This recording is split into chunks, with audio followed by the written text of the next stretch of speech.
సుమన్ టీవీలో మీ business promotions కోసం ఈ కింది నెంబర్ను సంప్రదించగలరు.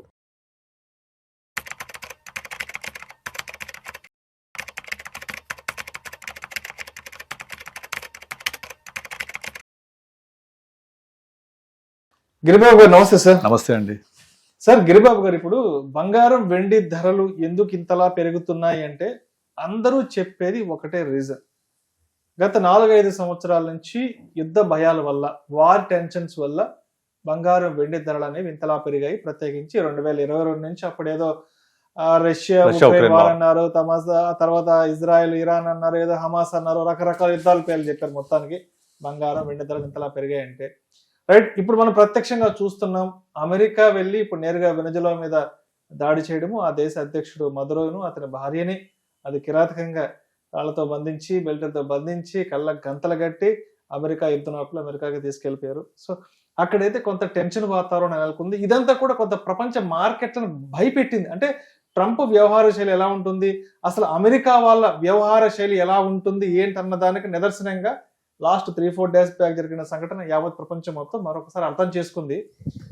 మరి ఇప్పుడు మనకి ప్రత్యక్షంగా కొంత వెనుజులా వల్ల కొంత యుద్ధ భయాలు, కొంత అనిశ్చితి కనిపిస్తుంది. కాబట్టి మరి దీన్ని సాకుగా తీసుకొని, దీన్ని కారణంగా తీసుకొని బంగారం వెండి ధరలు ఇంకా ఎక్కువగా పెరిగే అవకాశం ఉందంటారు అసలు? ఆల్రెడీ ఎప్పుడైనా సరే గోల్డ్, సిల్వర్ ఇలాంటి కమోడిటీస్ అన్ని కూడా ఎప్పుడు ఒక సేఫెస్ట్ బెట్ లాగా చూస్తారు అందరూ, సేఫెస్ట్ ఇన్వెస్ట్మెంట్ లాగా. ఇప్పుడు ఎప్పుడైతే అంతర్జాతీయ అనిశ్చితులు బాగా పెరిగాయో, మీరు మీరు చెప్పిన 2022-23 నుంచి యాక్చువల్గా గోల్డ్ చూస్తే 2013లో 29,400, 13లో 2024లో ఇట్ ఈస్ అరౌండ్ 60,000 చేంజ్. అంటే 2013 నుంచి 2024 వరకు, అంటే 11 సంవత్సరాల పాటు గోల్డ్ జస్ట్ డబలే అయింది. జస్ట్ గూగుల్ కొట్టండి సింపుల్గా, గోల్డ్ ప్రైస్ ఇన్ 2013 29,400 చూపిస్తుంది. గోల్డ్ ప్రైస్ ఇన్ 2024 అని కొట్టండి 60,400 అట్లా చూపిస్తుంది. అంటే 30,000 నుంచి 60,000 అంటే ఇట్ ఈస్ జస్ట్ డబల్. కానీ లాస్ట్ 1.5 ఇయర్లో, అంటే 24 ఎండింగ్ నుంచి స్టార్ట్ అయిన ర్యాలీ 25 ఎండ్ అయ్యేప్పటికీ 1,20,000 వెళ్ళిపోయింది. అంటే ఆల్మోస్ట్ డబల్ అయిపోయింది గోల్డ్. ఇంత ఫాస్ట్గా పెరగడం అనేది గత 100 ఏళ్లలో ఎప్పుడు జరగలేదు. సో 100 ఏళ్లలో జరగంది ఇప్పుడు మనం చూస్తున్నాం. లాస్ట్ 2-3 సంవత్సరాలు జరిగింది. దీనికి కారణం ఏంటంటే అంతర్జాతీయ అనిశ్చితులు బాగా పెరిగిపోవడము. సో ఎక్కడ సేఫెస్ట్ ఇన్వెస్ట్మెంట్ ఉందో అటువైపే మళ్ళుతూ ఉంటాయి. ఇప్పుడు నార్మల్గా మీకు వడ్డీ రేట్ల ఫ్లక్చుయేషన్ కానివ్వండి, ఈ అసెట్ క్లాస్ మూవ్మెంట్ అవనివ్వండి, ఇవన్నీ కూడా ఈక్విటీ నుంచి డైవర్సిఫై అవుతూ ఉంటాయి. ఇప్పుడు మీరు 1.5 ఇయర్లో ఈక్విటీ ఏమైంది, కంప్లీట్ డౌన్ అయిందా? నెగిటివ్ వెళ్ళిపోయింది. సో ఈక్విటీ డౌన్ అవుతున్న కొద్దీ దాని కాంట్రాస్ట్ క్లాస్ గోల్డ్, సిల్వర్ పెరుగుతూ ఉంటాయి. దీనికి ఆజ్యం పోసేటి అంతర్జాతీయ అనిశ్చితులు. కనుక ఈ అనిశ్చితులు ఎప్పుడు చల్లబడతాయి, ఎప్పుడు నార్మల్ అవుతుంది, ఎప్పుడు కూల్ అవుతుందో ఎవ్వరు చెప్పలేం. దానికి అనుగుణంగా మూమెంట్ ఉంటుంది. అయితే ఇక్కడ క్వశ్చన్ రావచ్చు, ఇంకెంత పెరుగుతాయి? అందరు పొద్దున్నే సరే క్వశ్చన్ చేస్తూ ఉంటారు, ఎంత పెరిగితే ఎంత తగ్గుతాయి, కొనాలా వద్దా? ఇయే క్వశ్చన్. వీటికి ఆన్సర్ స్ట్రైట్ ఫార్వర్డ్ ఎవరు ఆన్సర్ చెప్పలేరు. ఒకవేళ ఈ గోల్డ్ పెరుగుద్ది, తగ్గుద్ది అంటే అతను దేవుడు అవుతాడు. ఇక నేను దేవుడిని కాదు, నేను చెప్పలేను, నాకు తెలియదు. అంటే తగ్గిపోద్ది అంటే నెక్స్ట్ వచ్చే వారం 10 రోజులు పెరగవచ్చు. ఆ పెరుగుద్ది అని మీలాంటి స్పీకర్స్ ఎవరైనా చెప్తే 4-5 రోజులు తగ్గవచ్చు. అది ఎలా ఉంటుంది? ఇదంతా సప్లై డిమాండ్ బట్టి ప్రైస్ మూవ్మెంట్ అవుతూ ఉంటది. ఎగ్జాంపుల్ మీరు రియల్ ఎస్టేట్ తీసుకోండి. లాస్ట్ 2014 తెలంగాణ వచ్చిన తర్వాత 2023 వరకు పెరిగింది. కారణం ఏంటి? అంతకు 1 డికేడ్ ముందు తెలంగాణ ఉద్యమం అప్పుడు రియల్ ఎస్టేట్ మూవ్మెంటే లేదు. అలా పడుకొని ఉన్న రియల్ ఎస్టేట్ మూవ్మెంట్ ఒక్కసారిగా తెలంగాణ గవర్నమెంట్ వచ్చింది, తెలంగాణ ఉద్యమం అనేది ఇక బ్యాక్ స్టెప్ అయిపోవడము. ఇక తెలంగాణ అనేది మాట్లాడే ఉద్యమం గురించి సెటరేట్ అయిపోయింది, ఇక అర్థమైపోయింది డివైడ్ అయిపోయినాయని. ఇక కొనడం మొదలు పెట్టారు. అందరు కొంటుంటే సప్లై మారదు కదా, ఆటోమేటిక్ గా సడన్ గా ప్రైస్ అంతా షూటప్ అయిపోయి వెళ్ళిపోయింది. ఒక వస్తువుని నాకు కావాలి అందరూ ఎగబడుతూ ఉంటే ధర ఏమవుతుంది? పెరుగుతుంది కదా. ఇప్పుడు ఎగ్జాంపుల్ అగ్గిపెట్టి తీసుకోండి. అగ్గిపెట్టి అందరికీ అవసరం కదా. అగ్గిపెట్టి ఎక్కువ ఉన్నా మీరు ఎక్కువ కొంటారా? కొనరు. తక్కువ ఉంటే మీ పని జరగదు. అయినా సరే ఎప్పుడైనా మీ జీవితంలో అగ్గిపెట్టే ప్రైస్ మారిందా? మొత్తం 5 రూపాయలు 100 రూపాయలు అవ్వలే కదా. సో అట్లాగే కొన్ని వస్తువులకు నువ్వు నిర్దిష్టమైన సప్లై డిమాండ్ కాన్సెప్ట్, నిర్దిష్టమైన ప్రైస్ కాన్సెప్ట్ ఉంటుంది. బట్ కొన్ని రియల్ ఎస్టేట్, ల్యాండ్ ఇట్లాంటి వాల్యూ అసెట్స్కి మనము ఏం చెప్పలేం. అవి ఏంటంటే డిమాండ్ సప్లై బట్టి ఎప్పుడైతే, ఇప్పుడు సపోజ్ నేను మా అమ్మాయి పెళ్లికి, మా అబ్బాయి చదువుకి, లేకపోతే ఒక అసెట్ బిల్డింగ్కి, ఇల్లు కట్టుకోవడానికి ల్యాండ్ కావాలి అంటే కావాలంతే కొనేస్తూ ఉంటారు. అక్కడ అలాగే గోల్డ్ సిల్వర్ వచ్చేసి గోల్డ్ పర్టికులర్గా ఇంటర్నేషనల్గా మనం ఏదో కొనే వల్ల పెరగదు గోల్డ్. ఎప్పుడు మన గోల్డ్ ప్రైస్ అంతా నడిపించేది పెద్దన్నలే, అంతా ఇంటర్నేషనల్ అవున్స్లో డాలర్లోనే నడుస్తూ ఉంటది. ఏదో ఇక్కడ కూర్చొని మీరు నేను చెప్పాం కదా చెప్పి బంగారం మనం ఏదో పెరగడం తగ్గడం ఉండదు. ఇప్పుడు పండగలు వస్తున్నాయి, పెళ్లిళ్ళు వస్తున్నాయి, పెళ్లిళ్ళకి కొనే బంగారం వల్ల ఆషాఢ మాసం పెరగదు, ఇదంతా స్టోరీ కాదు. ఇది ఈ మనం చాలా తక్కువ దీంట్లో రోల్, బట్ ఇంటర్నేషనల్ గా జరిగేది చాలా ఎక్కువ ఉంటది. అండ్ నేను ఒక దగ్గర చదివాను 2013లో చైనాలో ఆ చైనా దేశ ప్రజలకి ఆ గవర్నమెంట్ ఇచ్చిన అడ్వైజ్ ఏంటంటే మీరందరూ బంగారం కొనుక్కొని అడ్వర్టైజ్ చేసిందంట. నేను ఒక చదివాను, నాకు కూడా నిజమా అబద్ధమో బట్ ఉంది. అలా చైనా గవర్నమెంట్ వాళ్ళ ప్రజల్ని ప్రొవోక్ చేసింది, మీరు గోల్డ్ కొనుక్కోండి అని. తర్వాత 2023లో గోల్డ్ ఇంతలా పెరగడానికి one of the main reason China gold కొంటూ పోవడమే. అది ఇప్పుడు వాళ్ళు ప్రతి ఒక్కళ్ళు వాళ్ళ ఒక కరెన్సీ పెగ్ చేస్తుంటారు కదా, ఒక $తోనో గోల్డ్ తోనో. వి పెగ్ విత్ గోల్డ్, మనం గోల్డ్ రిజర్వ్స్ పెట్టుకొని మన కరెన్సీ ప్రింట్ చేస్తాం. అట్లా చాలా దేశాలు US ని పెట్టుకొని వాళ్ళ కరెన్సీని ప్రింట్ చేస్తాయి, దీన్ని కొలాటరల్ పెట్టుకొని. అలా కొలాటరల్ పెట్టుకోకపోతే ఇన్ఫ్లేషన్ వల్ల ఆ క్వాంటిటీ ఆఫ్ మనీ పెరిగిపోద్ది, క్వాలిటీ ఆఫ్ మనీ పడిపోతుంది, వాల్యూ ఆఫ్ మనీ పడిపోతుంది. ఎప్పుడైతే కాంట్రాస్ట్ ఒక అసెట్ ఉంటే ఏం జరగదు. మీరు అందుకే మీ 500 రూపాయల నోట్ ఓపెన్ చేసి చూస్తే I owe to pay you sum of ₹500 అని RBI గవర్నర్ సైన్ చేసి ఇస్తారు మీకు ఒక నోటు. అంటే అర్థం ఏంటి, ఈ నోటు నా దగ్గర తీసుకొచ్చిస్తే మీకు ఇంత విలువైన బంగారం ఇస్తా అని అర్థం. అది నిజంగా ఇస్తారా పక్కన పెట్టండి, అంటే దీనికి విలువైన బంగారం ఉంది మన దగ్గర కౌంటర్గా, కనుక ఈ నోటుకి ఒక విలువ ఉంది. అర్థమైందా? ఆ విలువ అనేది ఎక్కడి నుంచి వచ్చింది, డిరైవ్ అయింది అసెట్లో నుంచి. డిరైవ్డ్ వాల్యూ ఇది ఒక అసెట్ నుంచి. ఆ డిరైవ్డ్ వాల్యూ ఇప్పుడు ఇండియాలో ప్రింటెడ్ నోట్స్ వచ్చేసి 18 నుంచి 20 లక్షల కోట్ల వాల్యూ ఉంటుంది. 20 లక్షల కోట్ల కరెన్సీ చలామణిలో ఉంటుంది, బట్ సంపద ట్రిలియన్స్లో ఉంటుంది. అంటే ఇదంతా రొటేషన్, ఇదంతా వాల్యూ డిరైవ్ అవుతూ ఉంటుంది. సో అట్లాగే ఒక గోల్డ్ సిల్వర్ కూడా వాల్యూ డిరైవ్ అవుతూ ఉంటుంది అనమాట. అలా అయ్యేటప్పుడు ఏం చేశారు, చైనా వాడు విపరీతంగా కొనుక్కుంటూ పోయాడు. ఎందుకు, గోల్డ్ అనేది ఒక వాల్యూ డిరైవ్ అవుతుంది, మేము కరెన్సీస్ అంతా కూడా దానికి పెగ్ చేసుకొని వెళ్తుంటామని. ఈ రష్యా ఉక్రెయిన్ వచ్చిన తర్వాత ఇవన్నీ బాగా మారిపోయినాయి. ఈ రష్యాని ఇబ్బంది పెడుతూ ఉంటే వాళ్ళ US ని పెగ్ చేసుకున్న వాళ్ళకు అంత పెద్ద రష్యా లాంటి కంట్రీస్కి ఇబ్బంది పెడితే మా పరిస్థితి ఏంటంటే చిన్న చిన్న దేశాలని కూడా డీడాలరైజేషన్స్ మొదలు పెట్టేశాయి. డీడాలరైజేషన్ అంటారు దాన్ని. డీడాలరైజేషన్ చేసేసరికి అమెరికా కోపం వచ్చేసింది. ఓహో మా డాలర్ని మీరు ఇట్లా చేస్తారా అని ఇక వాడు విపరీతంగా టారిఫ్లు వేయడము, అందరిని ఇబ్బంది పెట్టడం చేస్తున్నాడు. ఇక వెనిజులా ఇష్యూ వచ్చి పరాకాష్ట. ఒక దేశాధ్యక్షుడిని అలా తీసుకురావడం అనేది ఆక్షేపించే దగ్గర కాదు. అది మన అక్కడ ఉన్న కమలా హ్యారిస్ కూడా నెగటివ్ గా చేయకూడదు అని చెప్పింది. మనం రాంగ్ మెసేజ్ ఇస్తున్నాం ప్రపంచానికి అని చెప్పింది. ఏది కంటెస్టెడ్ ప్రెసిడెంట్ ఆఫ్ USA ఎంత తప్పది మనం చూస్తున్నాం కదా. ఒక దేశాధ్యక్షుడిని ఒక యుద్ధ శత్రువు తప్పు కదా. సో ఇదంతా ఏంటంటే ప్రజల్లో ఒకలాంటి అనిశ్చితిని తీసుకొస్తుంది అనమాట. అందువల్ల కూడా మళ్ళీ గోల్డ్ రేట్ పెరగడానికి స్కోప్ ఉంటుంది. కానీ ఇక్కడ మీరు గమనిస్తే ఇంకొకటి, బయట మార్కెట్ లో గోల్డ్ పర్చేస్ పడిపోయింది, మనం చూస్తున్నాం కదా న్యూస్.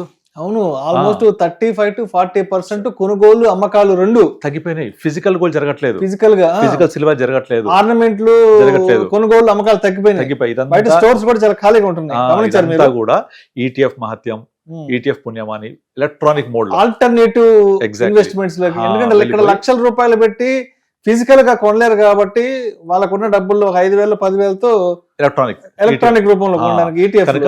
ఇది అంత నమ్మదగ్గది కాదు. ఖచ్చితంగా physical silver, physical gold backup లేకపోతే ఈ ప్రైస్ ఇలాగే ఉంటుందని చెప్పలేము ఎప్పుడు కూడా. డెఫినెట్లీ సడన్ గా అంతర్జాతీయ అనిశ్చితులు మెరుగుపడి అన్ని సద్దుమణిగితే ఒకేసారి అమ్మకాలు వచ్చేస్తాయి, ధర పడుతూ ఉంటది. అప్పుడు ఎలక్ట్రానిక్ మోడ్ లో వాళ్ళకి ఎంత ఈజీ అమ్మడం, టక్క టక్క టక్క సెల్ కొట్టేస్తారు కదా. అక్కడ ఫిజికల్ అయితే తీసుకుపోయి షాప్ కొనాలి, టైం పడుతుంది. మళ్ళీ తరుగులు కూలీలు అవి వేరే, పాత బంగారం ఇక్కడ ఎలక్ట్రానిక్ మోడ్ లో టక్ టక్ టక్ బటన్ కొడితే సెల్ అయిపోద్ది. మరి బయ్యర్ ఉండాలిగా, బయ్యర్ లేకపోతే ఓన్లీ సెల్లర్ ఉంటే ప్రైస్ లోవర్ సర్క్యూట్ కొట్టేస్తుంది. చూసాం కదా మొన్న సడన్ గా silver 10% fall, next day 10% up, మళ్ళీ నెక్స్ట్ డే 10%. మన సోమవారం, మంగళవారం, బుధవారం, పోయిన వారం కంటిన్యూస్ గా 10% అప్, 10% డౌన్, మళ్ళీ 10% అప్. ఏంటి వేరియేషన్? మీరు ఫిజికల్ గోల్డ్ లో బయట ఎక్కడ జరగదు ఇట్లా, అంత ఎలక్ట్రానిక్ మోడ్ లోనే. కనుక ఎలక్ట్రానిక్ మోడ్ లో జరిగే ఈ ప్రైస్ రిగ్గింగ్ అని చెప్పొచ్చు, లేకపోతే ప్రైస్ మ్యానిపులేషన్ అవ్వచ్చు, లేకపోతే విపరీతంగా డిమాండ్ అవడం జరగవచ్చు, రకరకాల రీజన్స్. సో షూటప్ అవుతుంది. సో ఇది సస్టైనబుల్ ప్రైస్ కాదు ఇది.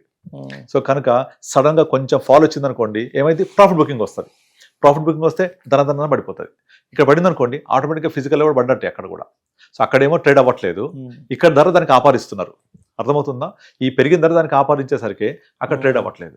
కనుక ఇది ఉంటుందా, నిలబడదా అంటే డెఫినెట్లీ నా అంచనా ప్రకారం నిలబడకపోవడానికి ఛాన్సెస్ చాలా ఎక్కువ ఉన్నాయి బికాస్ ఆఫ్ దిస్ ట్రేడింగ్ వల్ల.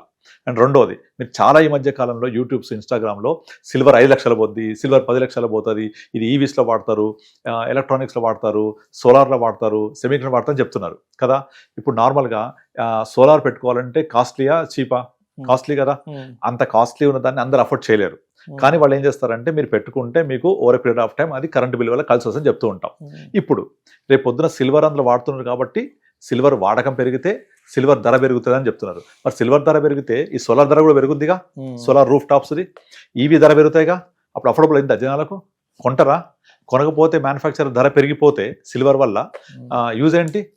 కనుక వాళ్ళు ఏం చేస్తారు, తయారు చేసేవాళ్ళు ఆల్టర్నేటివ్ ప్రోడక్ట్ తయారు చేస్తారు. సిల్వర్ మొత్తం మైనింగ్ ద్వారా మాత్రమే రాదు, గోల్డ్ లాగా. గోల్డ్ కంప్లీట్ మైనింగ్ ద్వారా వస్తుంది, సిల్వర్ మైనింగ్ ద్వారా మాత్రమే కాదు, కొంత మైనింగ్ ద్వారా వస్తుంది, కొంత అలాయ్ ప్రొడక్ట్ ఇది సిల్వర్, జింక్, లెడ్ లాంటి అలాయిస్ని కలిసి తయారు చేస్తారు సిల్వర్ని. ఇది తయారు చేసే మెటల్ కొంత తయారు చేయడం జరుగుతుంది, కొంత మైనింగ్ చేస్తారు. కనుక సిల్వర్కు ఉన్న మంచి లక్షణం ఏంటంటే 100% కండక్టివిటీ ఉంటుంది సిల్వర్కి. సో అలాంటి లక్షణం ఉన్న ఇంకొక మెటల్ తయారు చేస్తారు, కాపర్ని ఇంకొంచెం ఇంప్రూవైజ్ చేస్తారు, కాపర్ని ఆల్టర్నేటివ్ వాడతారు, విచ్ ఇస్ చీప్ ప్రొడక్ట్. అలా వాడడం వల్ల సిల్వర్ డిమాండ్ తగ్గిపోవచ్చుగా, ధర పెరగపోవచ్చు కదా. ఇది ఆలోచించట్లే ఎవరు కూడా.